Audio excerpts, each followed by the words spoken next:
तो કે સવારે આરતી થાય ને 6 વાગે મંગલા આરતી तो સવારમાં પહેલા રાજી મહારાજ ને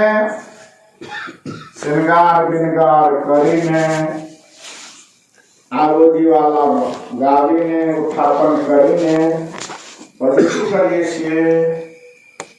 આ પરમધામની પરંપરા છે સુંદર એ પરમધામની પરંપરામાં આરોજી વાલા ઉઠાપન કરીને આરતી કરવામાં આવે છે બરાબર અને પન્ના ધામની પરંપરામાં શું છે સવારે રાજી મહારાજને આવાહન કરવાનું એટલે બોલાવવાનું પછી ઉઠાપન કરવાનું ઉઠાપન કર્યા પછી શું કરીએ આપણે દાંતર બ્રશ કરી લો તો પછી શું કરો છો તમે નાહવાનું શું કરો છો નાહવાનું પછી નહીં ધોઈને વસ્ત્ર પહેરાવવાનું પછી શૃંગાર કરવાનો એટલે आरती पहला मारा बालाजी गावामां आवे छे चंदन चढ़ावनी गावी लेवामां आवे छे पर परमधामनी परंपरा केवो छे के पांचमा माळमांथी डायरेक्ट तीजा माळमां राजी महाराज एमने आवे અને ત્યાં આપણે આરતી डायरेक्ट થાય આરતી થયા પછી પરકર્મા સ્વરૂપની વાત કરે ત્યાર પછી નવડાવવાનું ધોવડાવવાનું કેમ કે સુંદર સાજે હું પણ બહારથી આવું એક વાત કહું છું ત્યારે હું નાયો ધોયો નથી પણ તમારા દરવાજા પર આવું તમે શું કરો છો પહેલા ફૂલહાર લઈને ચંદન લઈને શું કરો છો સ્વાગત કરો છો પછી પૂછો છો ગુરુજી નાવાનું ધોવાનું છે એવી રીતે પરમધામની અંદર પેલા રાજી મહારાજ પાંચમા માળમાંથી ઊંઘે છે અને ત્રીજા માળમાં આવે છે એટલે સખીઓ શું કરે છે પેલા ચંદન ટીકા કરીને આરતી કરી દે છે ત્યાર પછી નવડાવવાનું ધોવડાવવાનું સ્વરૂપનું વર્ણન કરી નવડાવી ધોવડાવીને પછી જમાડે છે એ પરમધામની પરંપરા છે પણ પન્ના ધામની પરંપરા એવું છે કે આપણા ઘરમાં આવી ગયા છે ને આપણા ઘરમાં પહેલા શું કરીએ ઉઠીએ નહીએ ધોઈએ પછી વસ્ત્ર પહેરે એવી પરંપરા એટલે પન્ના ધામ આપણે ઘર જેવું રાજી મહારાજનો વિશ્રામ જગત છે એટલે કે ઘરમાં છે એટલે ઘરમાં પહેલા ઉઠાપન થાય આવાહન કરી ઉઠાપન થાય એટલે દાતન થઈ જશે નહીં ધોઈએ પછી ચંદન ટીકા કરીને પછીથી આરતી કરવામાં આવે સુંદર સારી પછી શરૂ બોલવામાં આવે પછી નહીં ધોઈ લીધું છે એટલે ડાયરેક્ટ आरोग्य એટલે ભોજન ભોગ લગાવી દે એ પન્ના ધામની પરંપરા છે સુંદર સારી પણ જ્યારે અખંડ પરમધામની પરંપરામાં આવી પરંપરા છે સુંદર સારી એ પરમધામની અંદર લીલા થતી હતી અને પ્રકટવાણીની અંદર કહ્યું સુંદર સારી શું કહ્યું છે કે ના ઈશ્વરના મૂળ પ્રકૃતિ તા દિન કે કહો આપા बीती के જ્યારે આ બધી લીલાઓ જે થઈ ને ત્યારે આ દુનિયાની કોઈ ઉત્પત્તિ થયેલી નથી ત્યારની આ બધી વાતો છે ત્યારે સુંદર સાજરાજી મહારાજના મનમાં એક વિચાર આવ્યો આપણે પણ તમને પણ છે ને સુંદર સાજા માયાને ઘણી વાત કહો જ્યારે લગ્ન કરીને આવો છો ત્યારે પેલો કૈસે હનીમૂન ફરવા માટે શિમલા મનાલી દમણ જાવ છો એવી રીતે રાજી મહારાજના મનમાં એક વખત ભાવ જાગ્યો કે આ લોકોને પણ હું એની કરતા પણ સારી જગ્યાએ શું કરવા માટે સૈર કરાવવા માટે આપણે જે ભ્રમણ કરવા માટે જઈએ ભાઈ હું જે કહું છું વાત ઘરે ઉતરે છે ને અંદર પડે છે ને પડે ના પડતો તો પછી હિન્દીમાં પણ કહું પડે છે સારું છે એટલે રાજી મહારાજના મનમાં એક ભાવ જાગ્યો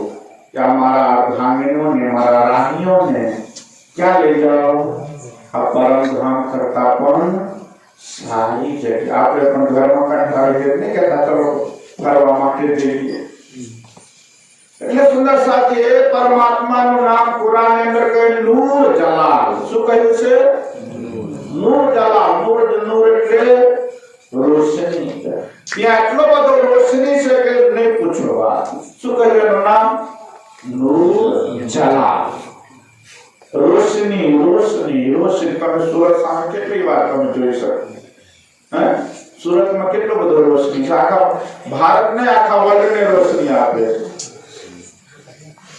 છે એ રીતે પરમધામની અંદર રોશની રોશની રાજી મહારાજ એક વખત વિચાર કરે એટલે આપણા એક પ્રાણનાજી મહારાજ માનવું મળે હક के दिल में उपजिया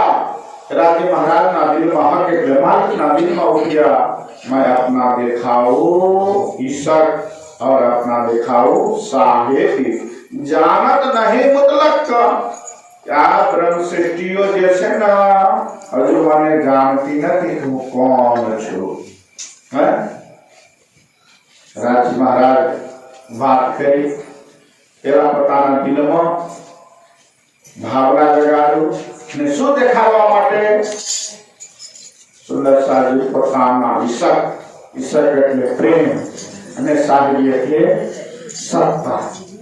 પેલા સુંદર સાજી રાજી મહારાજ વાત કરી ને તારે આવી રીતે બેઠેલા હતા આપણે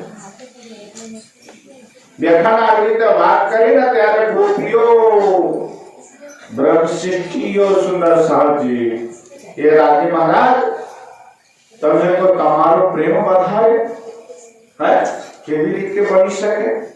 સવાલ છે ત્યાંથી હોડું છે અમે મહેનત વધારે અમે કરીએ તમે કો પ્રેમ તમારો વધારે તમે તો આ સ્વર્ણ સિંહાસન પર બેસી રહો છો શું કરો છો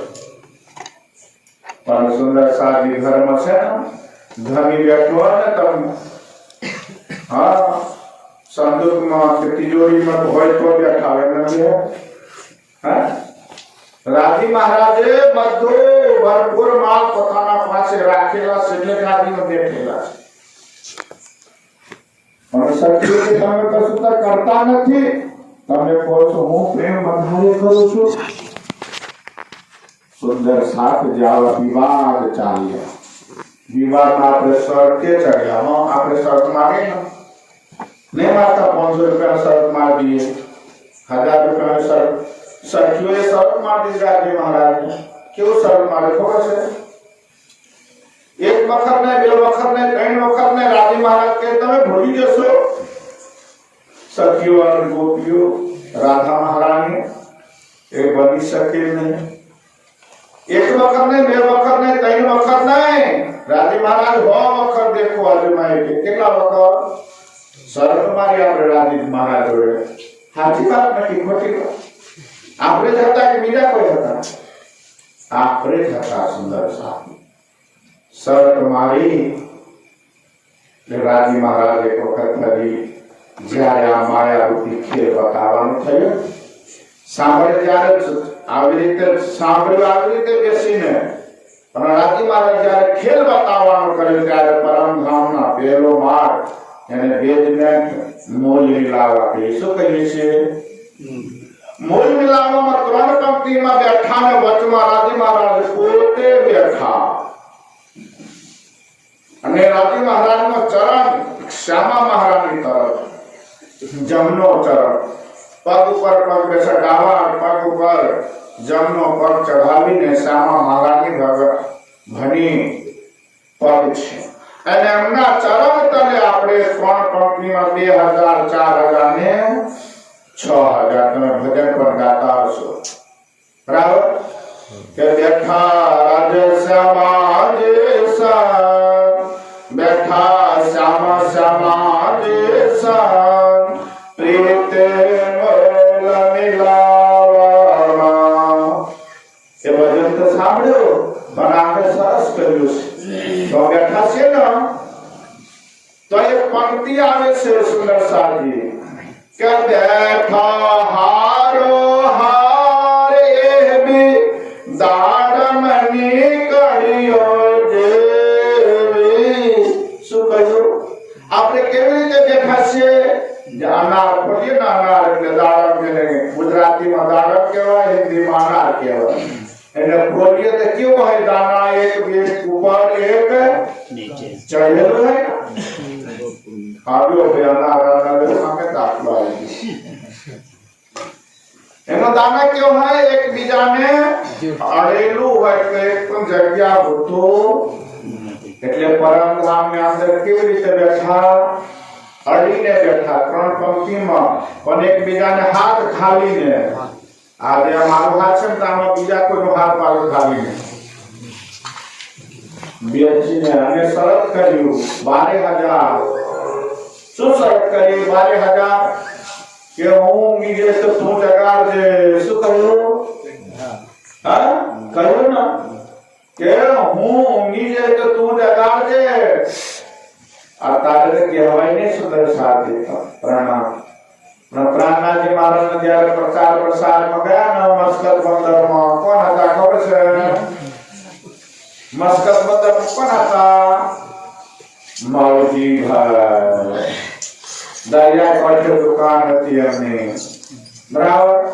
આવી રીતે ચર્ચા કરતા હતા પ્રાણનાજી મહારાજ બેસીને અને એક દિવસ એમના પર ખંડણી કરી કે તમે પાકા સુંદર સાથ ખરા હે પાકા સુંદર સાથ માટે દાખલો આપ્યો સુંદર સાથ આપણે નોના છોકરાઓને તમે શીખવાડતા છો એ પાકા સુંદર સાથ માટે કહાની છે શું કહી આપણે કહીએ છીએ ખબર નોના છોકરાને શીખવાડતા છો मछली जल की रानी है सिखवाड़ो छो ना मछली जल की रानी है जीवन उसका पानी है हाथ लगाओगे तो डर जाएगी बाहर निकालोगे तो मर जाएगी ये मछली માટે પણ આપણને લાગુ પડે છે સુંદર સાથી એ વસ્તુ છે ને આપણને લાગુ પડે છે બ્રહ્મ સૃષ્ટિ માટે આ લાગુ પડે છે શું કહે છે મછલી જલ की રાની આપણે બધા ક્યાંના રાણીઓ છીએ પરમધામના રાની છીએ આપણે બધા કઈના પરમધામના રાજી મહારાજના અર્ધાંગની રાની એટલે કહ્યું શું કહ્યું મછલી जल के रानी है जीवन उसका पानी है पर सुंदर सारी मछली પોતાનો નિયમ પાલન કરે છે પણ આપણો નિયમ પાલન કરતા નથી બોલો કૃષ્ણ કનૈયા લાલ की ભાઈ નિંદાની વાત નહીં પણ વાસ્તવિકતા છે આવી રીતે સુંદર સારી મોદી ભાઈ ઉપર એક દિવસ વાત કરી શું વાત કરી કે ખરા સુંદર સાથ કોણ સુંદર સારી આપણે પણ तेरा वस्तु ने हम जी मछली जल की रानी है जीवन उसका पानी है थोड़ा कम कर हाथ लगाओगे तो डर जाएगी और बाहर निकालोगे तो मर जाएगी आपने कहना रानी छे परमधाम ना रानी छे जीवन उसका पानी है અને સુંદર સારી આપણે પરમધામ વગર રહી શકવાના નથી પણ આ રહીએ છીએ કેમ આપણે બધા બદલાઈ ગયા છે બોલો કૃષ્ણ કનૈયા લાલ की આવી ખંડણી થઈ કોના ઉપર મૌજી ભાઈ ઉપર એટલે શું કર્યું કથામાં આયા નહીં ત્યારે શ્રીજી મહારાજ શું કર્યું ઊંઘી ગયા ને રાત્રે કાંઠે સમુદ્ર કાંઠે દુકાન તો ઊંઘી ગયા ના राजी महाराजे स्वप्न में एक तमाचो मार दीजिए बोलो कृष्ण कन्हैया लाल की एक तमाचो तुम्हारे पर हाथ टुकड़ो गाल में बाकी क्यों बोलो कृष्ण कन्हैया हाँ એટલે સુંદર સાજી કોઈ દિવસ આપણા ઉપર પણ થઈ જાય હા એટલા માટે કહ્યું સુંદર સાજી જીવનની અંદર ઘણી જગ્યા શીખવાનું મળે છે ये माटे सुंदर साजी जो माछलाने सो पानी मध्ये निकालो तो शू करे छे बाहर निकालोगे तो शू कहो मर जाएगी ये पानी પોતાનો નિયમ પાલન કરે છે એનો પાણી એનો જીવન છે પણ એમાંથી જો કાઢી મૂકે તો શું કરે છે પ્રાણ પીઠ દે છે સુંદર સાજી આપણે બધા બ્રહ્મ સૃષ્ટિ કહીએ છીએ અને રાજી મહારાજને ભક્તિ કેટલા ટાઈમ કરો છો અને આપણે બધા રાની કેવરાલા ખરા હા વિચાર કરજો સુંદર સાથ આપણા સંતો કહ્યું છે સેવા પૂજામાં ગાયું છે શું કહ્યું છે અષ્ટપહર 64 ઘડિયા શું કહ્યું? આઠે પહર 64 ઘડિયા શું કરવાનું? નિષદિન પિયુ પિયુ પિયુ